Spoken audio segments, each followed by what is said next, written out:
Bienvenidos a nuestro short número 79. Hoy nos acompaña Rafael Pairó, cofundador y director de Alta Growth Capital, una firma líder en capital privado que impulsa el crecimiento de empresas medianas en sectores clave como salud, servicios financieros y manufactura en México y Estados Unidos. Con 28 años de experiencia en inversión bancaria y capital privado en América Latina, Rafael ha trabajado en firmas como Baring Latin American Partners y AIG Capital Partners de Nueva York y ha liderado transformaciones empresariales importantes como Rushes México, filial de Liberty Media. Además, es miembro activo de consejos de empresas como Amerimed y Extended Suites, donde continúa aportando su conocimiento estratégico y financiero. Bienvenidos, Surfers, mi querido Rafa. ¿Qué tal, Roger? Mucho gusto. Rafa, ¿qué es Private Equity o capital privado y quiénes suelen ser los inversionistas que aportan este capital y quiénes suelen ser a quienes se les aporta el capital? A ver, capital privado es básicamente levantar dinero de fondos institucionales. Y cuando decimos fondos institucionales estamos hablando de fondos de pensiones, de bancos de desarrollo, de family offices. Canalizar ese dinero en inversiones en empresas privadas, dependiendo del tamaño del fondo. En el caso de Alta, el tamaño del fondo el último fondo es $150 millones. Pues canalizamos el dinero a pues empresas que tienen ventas entre los 20 y los, digamos, $200 millones. El capital privado claramente tiene muchos años de haberlo inventado, lo inventaron en Nueva York hace muchos años y es un modelo de negocio ya probado y tiene unos economics muy simples que hacen que al manager, que los que invertimos, los que levantamos e invertimos ese dinero, se nos conoce como los managers, pues estemos muy incentivados en lograr el mejor rendimiento posible de cada una de las inversiones que hagamos, ¿no? Entonces, pues eso es básicamente el capital privado. Pues ha apoyado a muchos sectores de manera importante. Si quieres, hay sectores, por ejemplo, el sector salud, pues hay capital privado en 3, 4 o 5 grupos hospitalarios, ¿sí? Entonces eso ha hecho que pues claramente hay un desarrollo importante. Nosotros estamos en un grupo que se llama Amerimed, que es hospitales en centros turísticos, y llevamos ahí más de 10 años y claramente cuando iniciamos pues el menú de opciones de servicios en estos lugares pues estaba más limitado. Entonces claramente hay ejemplos en todo México y a nivel mundial de la gran ayuda del capital privado en el desarrollo de la economía, ¿no? Rafa, ¿qué diferencias hay? Porque probablemente muchos de quienes nos escuchan han tenido contacto con términos como venture capital, como capital ángel, capital semilla, o alguna otra fuente de financiamiento, puede ser inclusive capital público. Mira, es básicamente dependiendo del momento de desarrollo de cada una de las empresas. Lo que se llama early stage, pues claramente es etapa temprana del desarrollo de una empresa, y ahí está venture capital, seed capital, ese tipo de inversores. Generalmente son empresas de tecnología, empresas disruptivas, y en el que la inversión pues es claramente una apuesta principalmente pues al grupo que está desarrollando ese negocio y a la oportunidad percibida de mercado, ¿no? Ya cuando te mueves en la línea de desarrollo de las empresas a lo que se le llama later stage, ¿sí? Que son empresas que pues claramente tienen ventas, tienen utilidad, tienen un EBITDA, una utilidad operativa, ¿sí? Ahí es donde entra lo que es la inversión de capital privado. O sea, nosotros estamos más enfocados a empresas pues ya con un track record de 5 o 10 años, con un modelo de negocio probado en el mercado, y que pues tienen una posibilidad de crecimiento, una posibilidad de expansión, y ahí es donde el capital de nosotros pues es claramente interesante tanto para el emprendedor, para el fundador, como para nosotros, para que ya sea en conjunto o también puede ser una compra de la empresa, pues se pueda seguir explotando una oportunidad de crecimiento o una ineficiencia de mercado, ¿no? ¿Cómo se fondea normalmente una empresa de capital privado? Ya los mencionaste, pero me gustaría profundizar un poco más. ¿Y cuáles son los retos que tienen estos fondos como el tuyo en ese proceso de capitalización y de levantar estos fondos para después ustedes invertirlos en estas empresas que mencionas? Los más importantes son los fondos de pensiones y fondos de pensiones tanto extranjeros como nacionales, ¿sí? México en las Afores pues, tiene un sistema de ahorro pues, importante en el que destinan una parte de su inversión a nuestra categoría, que nuestra categoría se le conoce como Alternative Investments o inversiones alternativas. Y no solo está capital privado, también está real estate, también está infraestructura, también hay otros, ¿no? Pero nosotros estamos dentro de esa categoría, ¿no? Es una fuente importante y ha financiado a varios de nosotros. Alta Growth tiene una participación relativamente pequeña, pero de fondos de pensiones. Nosotros también tenemos fondos de pensiones americanos, ¿sí? Y ahí pues la dinámica con los extranjeros, pues la dinámica es distinta y tienes que convencer de que México en general ofrece una oportunidad sustancialmente atractiva de inversión, entonces pues, tienes que hacer la venta de lo que es México como país. Otra categoría importante son los bancos de desarrollo y ahí pues me refiero a instituciones como el IFC, que es parte del Banco Mundial, instituciones como el IDB, ¿sí? Que es una institución de Washington dedicada a América, desarrollo de América.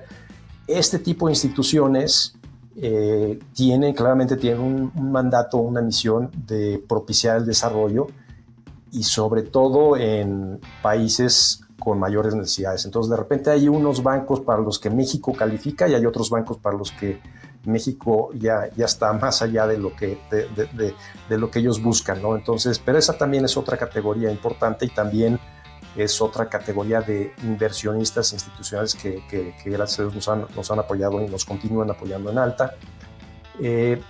Otro, y que ha crecido últimamente, son los family offices, ¿sí? Estos son, pues, ya sea familias industriales que pues los recursos que han generado de sus negocios de muchos años, pues los tienen que invertir. Y al igual que pues, las grandes instituciones, las alternativas de inversión son por renta fija, renta privada y alternativos. Entonces, y alternativos generalmente es la que proporciona el mayor rendimiento. Ellos, a diferencia de instituciones, los family offices, de repente algunos de ellos quieren participar directamente en la compra de empresas. Entonces, en algunas ocasiones se nos convierten, pues un poco competencia de nosotros, ¿sí? Pero pues hay todo tipo de family offices, ¿no?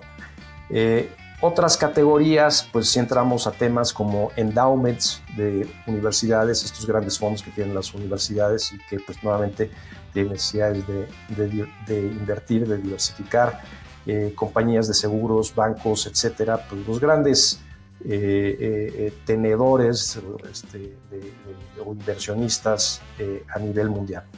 ¿Existen distinciones entre fondos de capital privado? Es decir, en el foco, ustedes tienen un par de industrias en las que están estratégicamente involucrados, pero ¿hay otros fondos de capital privado que están en otras industrias o que tienen quizá otros intereses mayores, no solamente al crecimiento de la empresa? Mira, yo te diría que hay principalmente dos categorías. Y la más grande a nivel mundial es la que hacen lo que se llama compras apalancadas o LBOs. ¿Qué es esto? Y esto es principalmente en mercados más desarrollados. Esto es básicamente pues, compra total de negocios y lo hacen con una gran participación de deuda, ¿sí? Y ahí, para lograr los rendimientos que se buscan, que generalmente son rendimientos al norte del 25-30%, no es necesario que haya un crecimiento importante. ¿Sí? Pueden lograr el rendimiento en base a una combinación de flujos estables y apalancamiento, ¿sí? Entonces, los grandes fondos, en Estados Unidos los fondos, pues ya las grandes firmas tienen fondos que exceden 10 billones de dólares, 10, 20 billones de dólares. Y la mayoría de sus inversiones tienen que ver con esa, llamémosle, modalidad, que son los LBOs, ¿sí? Leverage Buyouts.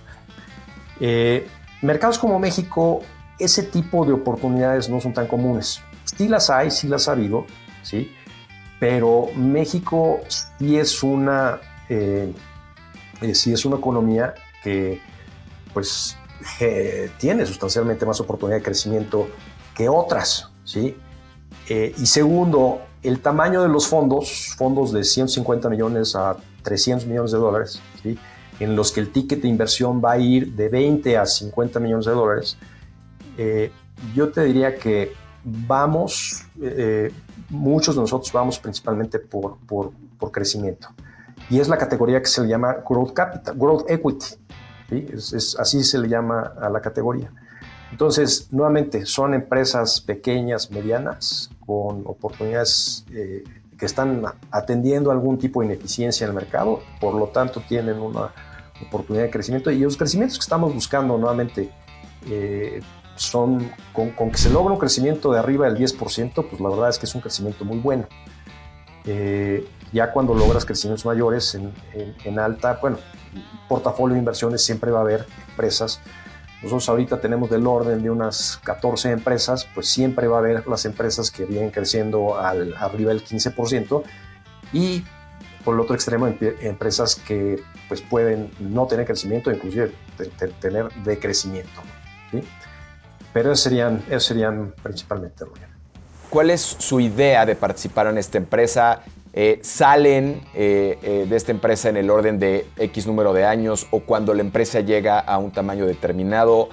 ¿O puede ser que es tan buena la generación de valor de esa empresa que deciden quedarse o simplemente los mandatos lo prohíben y tienen que salir a fuerza? ¿Cuáles son estas metas que tienen como fondos y que tienen que cumplir de alguna manera? A ver, mira, partes de las reglas de la industria es que los fondos son típicamente de 10 años, ¿sí? Son ciclos de 10 años en los que tienes 5 años para invertir y 5 años para desinvertir. Entonces, típicamente o en promedio deberías estar en tus empresas 5 o 6 o 7 años, ¿no? ¿Sí? Y es lo que buscamos. De lo que buscamos a lo que sucede, pues si se te cruza una pandemia, pues de repente es difícil poder cumplir con esos tiempos, ¿no? Como todos sabemos, ¿no? Pero en términos generales eso es. Y yo te diría, ahora mismo hay un énfasis muy importante por parte de todos los inversionistas y en México, tanto nacionales como extranjeros, de buscar salidas, ¿sí? Porque ese es de los grandes desafíos de nuestra industria. Invertir, pues depende de nosotros y claramente pues, de la empresa en la que estemos invirtiendo. Pero desinvertir, pues va a depender de que haya un comprador, o sea, de una tercera persona. Entonces, eso es más difícil de planear. ¿Qué buscamos nosotros cuando entramos a una empresa? Bueno, mira, yo te diría, entramos de dos maneras. La mitad de las inversiones que hemos hecho han sido de minoría, ¿sí? Entonces ahí claramente te asocias con alguien. Y la otra mitad de las inversiones ha sido de mayoría, en la que pues en la mitad también te asocias con alguien, pero en la otra mitad es una compra total de la compañía, ¿sí? Entonces cada fondo tiene sus criterios propios, su salsa secreta. No puedes tener más del 25% del fondo en una sola industria y no puedes tener más del, me parece que como el 15% del fondo en una sola empresa. Y entonces también tiene reglas de diversificación dentro del propio fondo. ¿Qué esperaría esta empresa? Hablabas de minorías, de mayorías. O sea, ¿qué esperaría? ¿Esperaría solamente la administración del dinero? ¿Esperaría coaching? ¿Esperaría algo adicional que le dé valor agregado a la inversión y que le permita a esta empresa realmente potenciar su negocio más allá de capturar el capital? Mira, en el caso de Alta, en lo que es el valor agregado, yo te diría, hacemos 4 cosas. La primera de ellas es cuando estamos analizando una inversión, generalmente invitamos a una firma de consultoría en que nos haga una revisión estratégica de la industria y nos identifique oportunidades y riesgos, ¿no? Y eso lo hacemos en la etapa de due diligence y generalmente no lo platicamos la presentación no la compartimos con el fundador, sino hasta después de que se hace la inversión, ¿sí? Se hace la inversión y también el proceso de due diligence se identifica si el equipo de administración que tiene la empresa pues es el adecuado o necesita reforzarse o necesita algún cambio. Y entonces, pues esa es otra de las clases. A fin de cuentas, el futuro de las empresas depende de la fortaleza y el talento de los equipos de management que tenga cada una de ellas.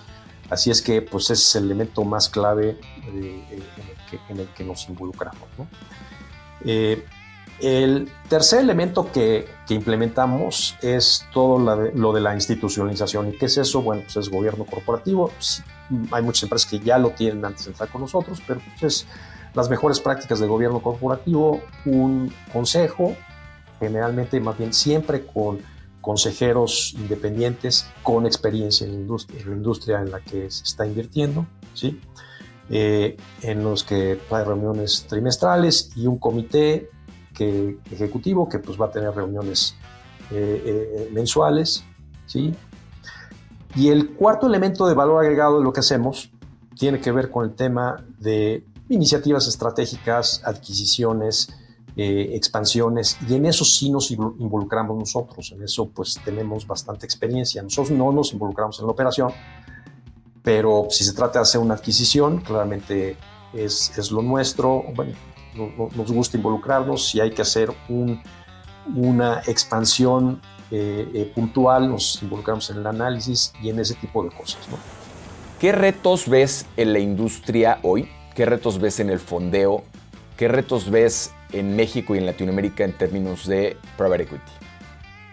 Mira, ahora mismo el ambiente de fundraising, que es lo que le llamamos nosotros a levantar un nuevo fondo, el ambiente está complicado, y no hoy, sino de los últimos 2 años, yo te diría. ¿Por qué? A ver, hablando de dinero de fuera, pues si bien el nearshoring es una clara oportunidad en México, ¿sí?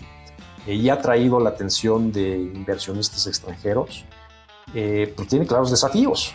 El desafío de la electricidad, que la electricidad alcance, que la seguridad lo permita, que una serie de desafíos, ¿no? Entonces, tanto México como Latinoamérica han tenido una época difícil de atraer capital para inversión en México a través de managers, a través de manejadores como nosotros, ¿no? ¿Sí? Eso por el lado extranjero. Y por el lado de México, una fuente importante pues son las Afores, y las Afores, nuestra categoría, ha sucedido algo. Hubo una oleada de inversión de las Afores en private equity y no tuvo muy buenos resultados. Los rendimientos no estuvieron a la expectativa, ¿sí? Entonces, las Afores pues han continuado invirtiendo en private equity, pero mucho en el extranjero, ¿sí? Y el extranjero, pues la verdad, pues en fondos de primer nivel, tipo Blackstone, todos estos, KKR, pues ofrecen unas oportunidades muy buenas. Entonces, la dificultad está precisamente en poder convencer a las Afores que nosotros seguimos siendo una categoría que ofrece rendimientos equiparables a los que ofrece cualquier fondo a nivel mundial, ¿no? En Estados Unidos, en un mercado mucho más maduro, se ven oportunidades de private equity gigantes en este mercado de las pymes, ¿no? Tienes mercados en donde puedes realmente tú invertir capital privado en empresas mucho menores del tamaño de lo que acabas de mencionar y generar un valor espectacular en ese sentido. Y creo que la trazabilidad que puede llegar a tener tecnologías como blockchain y otras que eventualmente se puedan insertar en el contexto de la información financiera de las empresas en mercados, digamos, de esta naturaleza, puede ser una oportunidad importante. ¿Qué piensas de este tipo de oportunidades que tenemos en México y en Latinoamérica? La cultura de negocios en las grandes empresas mexicanas y buena parte latinoamericanas son ampliamente familiares, incluyendo las que cotizan públicamente, ¿no? Y ahí sí hay una diferencia muy importante con las de Estados Unidos. En Estados Unidos tienes empresas familiares, pero la gran mayoría son empresas institucionales. La estadística de la penetración de private equity en Estados Unidos es, no recuerdo el dato exacto, pero es más del 30%, más de una tercera parte de las empresas, del valor de las empresas en Estados Unidos tiene algún tipo de participación de private equity. Entonces, la penetración en Estados Unidos es brutal y es muy institucional. En el caso de nosotros, cuando buscamos una salida, la salida ideal es la venta total de la empresa. Puede haber otros mecanismos de salida, que es, si tienes una minoría, pues puedes revenderle tu participación al fundador de la empresa, ¿sí? Pero la salida que más nos gusta y que más nos conviene económicamente y que pensamos que más le conviene también al fundador del negocio es la venta total de la empresa, ¿no? ¿Sí? El tema de las salidas ya se ha vuelto un tema que lo tienes que... Siempre lo vemos desde un inicio, en el sentido de identificar los posibles compradores, hablar con ellos, empezar a desarrollar relación, inmediatamente haces la inversión, ¿sí? Pero claramente eso es uno de los principales desafíos en nuestra industria. ¿Qué fue lo que vieron en Lotus que hizo que fuera atractivo para el fondo? Y sin darme números ni temas específicos, ¿cómo fue esta transición del fondo con este gran grupo de universidades? Mira, la historia de Lotus es una historia sensacional, ¿sí? Porque, como tú bien dices, Jesús y sus socios crean un search fund en el que compran una universidad con 6,000 alumnos, que fue la UTC, y la crecen a 20,000 alumnos en un periodo de 2 o 3 años, ¿sí? Y ahí es cuando nos invitan a nosotros, invitan también a otro fondo que les había dado deuda, que lo convierta parte de esa deuda a capital, y nos invitan para hacer una siguiente adquisición, que es la compra de la ULA, Universidad Latinoamericana, y esa universidad tiene también del orden de otros 20,000 alumnos, ¿sí? Entonces, se hace esa adquisición, ¿sí? Y se cerró, pues yo te diría en el 2019, unos meses antes de la pandemia, y entonces Lotus, ya de iniciar con 6,000 alumnos, ya va en 40,000 alumnos. Durante la pandemia, el equipo de Lotus no se detuvo y continuó su búsqueda de adquisiciones, y en plena pandemia cerraron 3 adquisiciones, ¿sí? Cerraron una escuela en escuela adicional en Ciudad de México, y cerraron otras 2 adquisiciones de grupos de universidades en Monterrey y en Guadalajara. Y entonces ya llegaron a 80,000 alumnos, y con el crecimiento, pues hoy en día Lotus andará por los 90,000 alumnos, que 90,000 alumnos en educación superior privada, pues perdón, ya estás dentro de los primeros. O sea, la UNAM tiene, creo que 250,000 alumnos.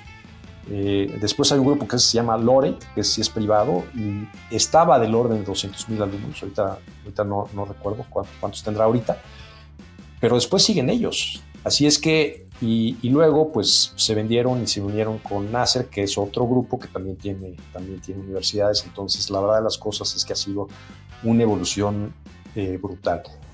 Rafa, si alguien quiere participar de Private Equity y no sabe por dónde empezar, ¿qué le recomendarías? Yo lo que le sugeriría es, pues, platicar con empresarios que hayan tenido participación de private equity, cómo les fue con los fondos con los que estuvieron, cómo les fue con las personas, porque es un negocio de personas, ¿sí? Y a partir de ahí, pues, pensar o tocar base con quienes les interesaría hablar. Otra fuente importante son los asesores financieros. La mayoría de ellos conocen a todos los jugadores de esta industria, entonces pues, siempre te van a dar referencias. Las firmas de contadores generalmente nos conocen a todos, ¿sí? Entonces, pues, obtener referencias de nosotros no es una cosa difícil. Y a partir de ahí, pues iniciar pláticas con algunos. Rafa, quiero agradecer tu tiempo, tu contribución, todo este conocimiento valioso que sin duda nos va a abrir los ojos a muchos y por lo menos seguirán tratando de entender más de estas oportunidades de capital. Antes de concluir, ¿nos podrías compartir en dónde puede la gente contactarte, seguirte preguntando, conocer más de Alta, e iniciar una conversación? Sí, con mucho gusto. A ver, tenemos una página de internet que es googleen Alta Growth Capital y los lleva a nuestra página. Con mucho gusto, Roger, ¿quieres que les dé mi teléfono? Tu correo electrónico podría ser. Mi correo electrónico, con mucho gusto, es rpairo, el pairo con y, @alta, g de gato, c de casa.com. Y encantados de poder platicar con quien quiera que tenga algún tipo de interés de private equity. Rafa, pues muchísimas gracias por tu tiempo, por surfear este short con nosotros y por ser parte de este movimiento para ganar, compartir e impactar. Muchas gracias a ti, Roger. Esto fue Surfers y nos vemos en el siguiente episodio. Gracias por acompañarnos en este episodio de Surfers. Si te gustó lo que escuchaste y lo que viste, no te olvides de suscribirte en nuestro canal de Spotify y de YouTube. Y no te pierdas ninguno de nuestros capítulos. También puedes conectarte o puedes inscribirte y puedes tener toda la información en rogeralarcon.com, en donde habrá contenidos exclusivos y también podrás descubrir cómo transformar tu vida y tu negocio. No olvides explorar nuestros formatos de inspiración en los backsides y de historias cortas pero poderosas en los shorts. Y recuerda que en Surfers creemos que el verdadero éxito no solo se mide en dinero, sino en el impacto que creamos y dejamos en el mundo. Súmate a esta ola. Hagamos juntos un futuro más ético, sostenible y lleno de oportunidades. Nos escuchamos en el próximo episodio.